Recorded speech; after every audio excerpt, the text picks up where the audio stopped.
Alright, so just even more drama even at the home right now, but whatever. But back to what we're talking about. I'm just there's just a lot of pressure on me, you know what I'm saying? Like with my wife and with my kids, and just trying to live up. You know, like when I train people, they tend to want to look up to me, and then I end up having to be in this role where I'm trying to fulfill they put me in this pedestal like I have to fulfill their expectations. Right. And then I don't live up to those expectations, and then they get disappointed, and then they don't feel like I'm like worthy to follow, whatever the case may be. And you know, I've been encountering this time and time again, and it's very frustrating to the point where it's like I feel, and this goes with the elimination of rank, that hey, you know what, don't follow me. You know, like just I do my thing, you do your thing. Don't bother, don't limit my expression, and I won't limit yours. That's kind of how I feel. Yeah, well, it's not just you either. I mean, this happens. This is like classic, okay? It's not unusual at all for the apprentice to kind of like turn on the master at some point. You know, start judging the master. It happens, like, you know. That's where Anakin Skywalker turned into Darth Vader. You know, this stuff. It really classic. It happens like in grad school. It happens a lot. The person that's going through grad school, you know, they choose their supervisor, and halfway through, they're fighting with their supervisor because, you know, they're starting to judge their supervisor, and so, you know, they end up maybe even switching schools or switching supervisors and this kind of things. Like it's really a classic thing for the apprentice to kind of get to a point where they start judging. And if they don't, it's kind of weird. Like, you know, there are these schools where people like worship the master, but it's like way overboard. It's almost cult-like, and that's no good either. How do you negotiate that though? Like, how do you See, I think because I'm trying to integrate the spiritual in the martial art, but the spirit is so hard to grasp, like it's like water, that you can't really like you can't really like certify somebody to be enlightened or something. Right. You know what I'm saying? Because it's just like, it's something that comes from within. And it's like, if it's cut and basic and dry, like just fitness and combat, it's an easier measurement. But spirit is hard to measure because you don't know what the hell is going on in that guy's mind. And you don't know like how he actually lives, like when he's not around you. You know, and like how this person really is. And they're like, basically, you don't know for sure if somebody's like injecting steroids, for example. You don't know for sure if somebody basically is taking some drugs on the side, or just like basically having sex with just random girls, or you don't know any of this. Right. You know, and it's like you can't really like. That's why it's like integrating the spirit in a commercialized context. I just think you know, or like basically, like the whole thing with the rank, it just can't be done because I'm changing, that person's changing. You don't know what that person's gonna change into, and you don't know what I'm gonna change into. But basically, it doesn't matter what I change into because I'm not here to live up to their expectations. But at the same time, they're looking at me like, if you don't live up to my expectations, then I don't want to be at your school type thing mentality. You know, and then but then at the same time, it's like, for me, it's like my spiritual expression is not out for you to control. Like, this is my like personal expression, my spiritual like expression, and I don't want to give anybody the power to really stop that. Yeah. You know, like like if you see that I'm fit and then I can help you get fit, okay, that's fine. That's cut and dry. But what is it? Why is it your business that, hey, you know, I like to swear sometimes when I express myself artistically? Like, what does that have to do with you? Do you know what I'm saying? Right. It's like I'm training you here. I'm helping you lose weight. I'm not swearing at you. I'm respectful to you. I'm trying to help you reach your goals. Okay, you go home. I go home. You log on YouTube, and then you're like, oh, you swear a lot when you rap. I don't like that. Well, what does that have to do with you, me being your trainer? You know what I'm saying? Right. But when it comes to martial arts, it will say, oh, you're my martial arts teacher. That's where they're trying to dictate my creative expression, and I have a huge problem with that. Yeah. And that's why it's like I don't even want to be a martial arts teacher. The way that I view the martial arts, it's like I don't even want to be a martial arts teacher because I know that's gonna come. Yeah. Yeah. Well, people are gonna judge a martial arts teacher because the mythology is that the martial arts teacher is almost like a monk. He's like a really wise, very wise person. It's a lot more than just the physical, the fitness and the technique, But I don't know. I mean, I don't think you can, and I don't think you should be expected to give up your own expression. I don't think you can give any ground there. I think you got to continue doing what you're doing, but somehow it's got to be made clear that, like, it's none of their business. When it comes to that, they could be expressing themselves. If they don't want to, if they're afraid of being represented, like they're afraid what people are going to think about them because of what you say on YouTube, then they need to represent themselves.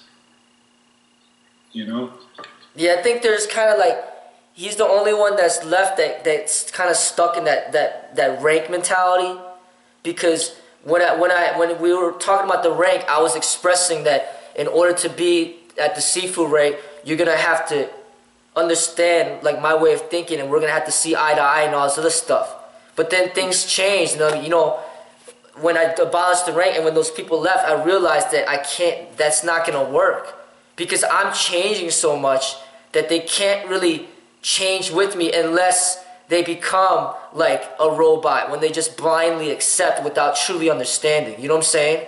Yeah, that's no good either. I mean, ultimately, like when it comes to the spiritual stuff, and even the mental stuff, people got their own paths, that they're going to be growing on. And for them to just be on your path, that's not going to be good for their development. They got to be on their path, and they got to be encouraged to grow on their path, develop on their path. But yeah, for them just to take whatever it is that you're saying at the moment, when 5 years from now you're going to be different, that's not going to work. Yeah, and another thing is with this YouTube thing, all the videos are just freaking mixed together, and you got a video that pops up that I made like 3 years ago or 2 years ago, and then they're like, oh my God, what's wrong with this guy or whatever, and they don't, like, everything's so basically disorganized, right, that they think, then they send me like this hateful mail, I can't believe you said it, but then like maybe like just yesterday or like not too long ago, I made a video that's like showing the other side aspect of it. You know what I'm saying? Yeah, yeah. Like it's like basically this school, I think one of the downfalls is certain aspects of it is very disorganized, and people are getting very confused. Like not just the audience and YouTube, but the people that I'm training as well. Like basically, there's like a lack of like solidified structure. Yeah, yeah, yeah. There's got to be some kind of like. I agree. There used to be a lot of structure, but maybe too much structure. Maybe too much because we were relying on that rank, and the structure was such that like, when you fall out of being able to uphold all of the requirements of that rank, then you got to give the rank back. So like people weren't happy with that level of structure. but now they're not happy with non-structure either. Right? Like No, it's not that they're not. Actually, the majority of the people I'm training everything's fine. It's just mainly like this one individual that's still stuck. Like it's almost like he needs that structure, or he's gonna lose his path. Right. Like he's gonna lose his motivation. Basically, it's like what's happening that I see. It's like the fat black belt that we talk about. You know, somebody that's really motivated. They get to the black belt and they're representing. But then once they get there, they're like, what's next? Oh, there's nothing. And then boom, fat black belt. You know what I'm saying? Like that's what I see that's going on. And I was trying to tell them, you gotta fix this now. And that's like about the spiritual growth, like of you right now, to realize that really you just need to find joy in the training and just do it just to do it, not because you need to strive after anything. You know, like, but he's not there. Like he doesn't get that. Like he basically is motivated by the external factors, and even money is a factor. For example, I mean, like for example, like most people will not work unless you pay them. Right. And that's kind of what rank is. You know, most people are not going to train hard in the martial arts unless there's rank, or unless there's a trophy, or unless there's public recognition. But another thing that I see is that because the reputation of FMK is not completely like positive, like they don't want to work hard towards representing something that ends up being looked at from a negative, potentially looked at from a negative context. Yeah. You know, it's like... Well, I don't know, you know, I mean, like you said, this is all part of his challenge, you know, and part of his potential. He has a potential to grow right now, or to like, almost like, you know, fail in his development, because he has to get his mind off of the rank thing and enjoy the training. Otherwise, if he was to get to the Sifu rank or whatever, then he would fall off, because you get there, you realize it's just you still, you know, and so yeah, it's better if he gets out of that mindset now. And the other thing is paying so much like credence to what everybody else has to say, right? I mean, he like I got my own thoughts about, you know, ways that I want to improve my art, and then I pursue all these different ways, hey? But, you know, I'm not going to listen to, and I get to see all the stuff on the YouTube, and I'm not going to listen to what, you know, all the critics have to say. I know why I'm here and what I'm doing here, and I know my artistic vision that I'm pursuing and what that's going to entail, and what aspects of that comes from FMK and what aspects of that comes from, you know, pulling from other areas and my own creative development. Like FMK doesn't go on big ruck marches up and down the coulees, but that's a part of me in my training. Yeah. You know? And so he's if, you know, maybe he needs to be like prompted to start developing his own artistic vision of what he's trying to develop in himself here with FMK. You know, like this is like being in an art studio with a bunch of other artists, and you got a canvas to paint a picture. You don't have to paint the exact same picture as this other guy, you know. In fact, you shouldn't. Like, you know, you might learn some techniques and, you know, some things from the other people in the studio, but you need to bring your own creativity into it too. Like, what are you building? And focus on that artistic vision and his own expression, rather than, you know, what somebody in YouTube land thinks about what we're doing, or yeah, you know. or whether or not you're getting a trophy at the end, you know? Because you know the YouTube haters, and you know the primary one. Mm-hmm. I don't even want to use his name because I don't want to promote him like that. But it's like it seemed like he was really affected by him. You know, and oh yeah. And it's like it made him insecure, whatever the case may be. But he basically he gave that guy attention, and now he's like diverted. You know, it seems like that. You know what I'm saying? And it's like it may have like questioned his own path or whatever the case may be. Right. But and then I see that, hey, you know, this comes with the game of what's going on, because you know there's been people that actually sent me emails like, you know what, after what you said about Wing Chun, I'm quitting now. You know what I'm saying? Or after what you said about whatever, I don't want to go there anymore. So in a way, this is what's happening to with this is like a get back in a way. But at the same time, I don't look at it as a negative thing, because to me it's like, hey, you know what? Like, this is what it is, you know what I mean? It's like I criticize other things and the people are going to criticize me. That's just how it goes. Right. You know, but... Yeah, that's right. But... And really, like, the guy that you're talking about, I mean, he's very different than what we're doing, but at the same time, he's got a parallel thing. Like, there in your expression, there's things about that you're critiquing about society with the ultimate goal of trying to like help people see the problem with that thing and what it's doing to society. And then this guy, you know, the way that I look at him in his videos, it's almost like the arch nemesis thing going on, where you know, he's trying to save the world from your kind of people, and you're trying to save the world from his kind of people. You know, it's like I don't know, but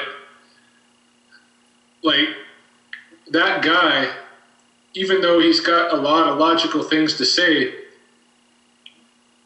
he's in his own place, in his own development, doing his own thing, and it doesn't have anything to do with us.